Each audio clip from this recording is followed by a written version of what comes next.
In this lecture, we're going to talk about a very important concept called scope. So I'm going to define a constant called message and set it to high. Now let's log this on the console. So obviously we get high on the console. But what would happen if I add this message in a code block? Let's save the changes and see what happens. We get this error, uncaught reference error. Message is not defined. This is all about scoping. So a scope of a variable or a constant determines where that variable or constant is accessible. And when we declare variables and constants with let or const, their scope is limited to the block in which they are defined. So message is accessible in this block, but it's not accessible outside of this block. Now you might be wondering, why do we need this code block here? Well, this code block can be part of a function. So here we can have a function called start. And now we have a constant in this function. So because the scope of this constant is limited to the block in which it's defined, we cannot access this constant outside of the start function. The same is true when we declare a variable or a constant in an if block. So let's add an if block here. Some condition, we don't care.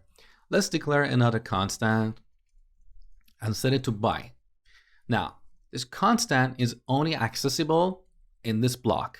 If I go out of this block and try to log it on the console, we're going to get an error. So I'm going to remove the last line. Let's just call the start function. Save the changes. We get the same error, reference error. Another is not defined. We have the same concept in our loops. So let's define a for loop. Let I equal to 0. We're going to run it 5 times. Now I is a variable that is only accessible in this block. So here we can log I. Let's save the changes. We get numbers 0 to 4. But if we go outside of this for block and log I, we're going to get the same error. Reference error. I is not defined. Now let me simplify this code. So we're going to have a function with a constant called message. We can have another function. Let's call that stop. And in this function, we can have a constant called message with a different value. That's perfectly valid JavaScript code because the scope of this constant is limited to the block in which it's defined. So we can have 2 variables or constants with the same name, but in different functions. That's perfectly valid. Now, what if we define a variable or a constant outside of a function? So here I'm going to define a constant, color, and set it to red. Now here we don't have any code blocks. So what do you think is the scope of this constant?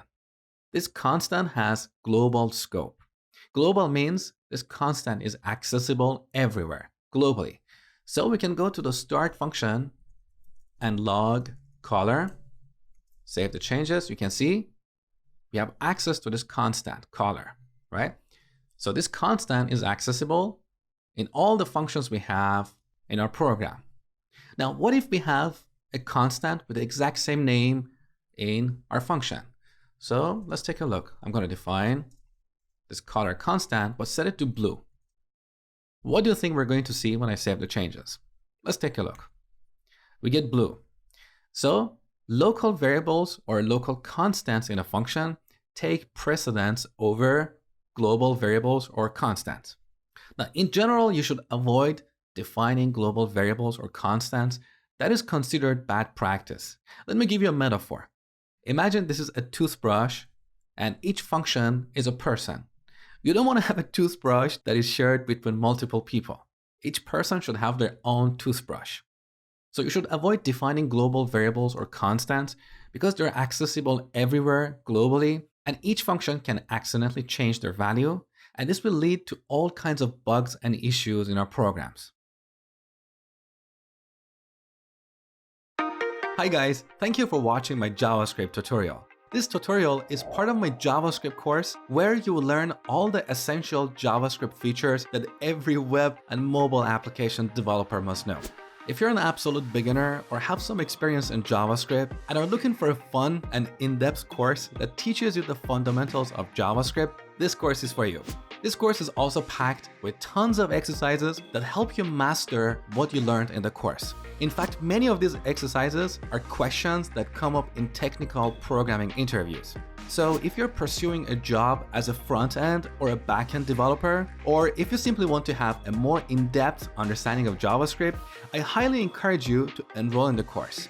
For a limited time, you can get this course with a discount using the link in the video description. Click the link to find out more about the course and enroll.